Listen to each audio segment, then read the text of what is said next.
நாம் மற்றவர்களுக்கு நல்லது செய்தால் இந்த மூன்றையும் தள்ளி போடலாம். கணவன் மனைவி இருவரும் ஷாப்பிங் முடித்து பெரிய ஓட்டலில் போய் சாப்பிட்ட பிறகு காருக்கு வந்தனர்.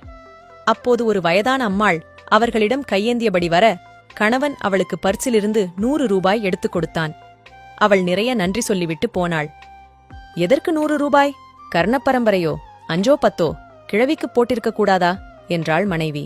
கணவன் சிரித்துக் கொண்டு சொன்னான், உனக்கு புடவை நகைகள், எனக்கு துணிகள், செருப்பு, பசங்களுக்கு துணிகள் என்று கிட்டத்தட்ட சர்வ சாதாரணமாக லட்சத்தில செலவு பண்ணினோம். ஆனால் அந்த வயசான அம்மா வயித்து பசிக்கு சாப்பிட நம்மளை தேடி வந்திருக்கா. நம்மால அந்தம்மா சாப்பிடும்போது நம்ம மனசார நினைக்குமே, அதனால நமக்கு புண்ணியம் கிடைக்க வேண்டாம். அந்தம்மாவோட பசி போகுது. மனுஷனுக்கு 3 விஷயங்கள் எப்ப வரும்னு தெரியாது. அது எப்ப வேணும்னாலும் வரலாம். அது என்ன தெரியுமா? டிசபிலிட்டி, இயலாமை, டிசீஸ், நோய், டெத், இறப்பு. நமக்கும் இந்த 3ம் எப்போது வேண்டுமானாலும் வரலாம்.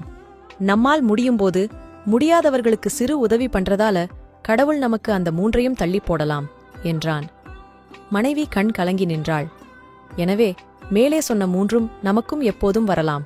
அதுவரை நம்மால் முடிந்த நல்லதைச் செய்வோம்.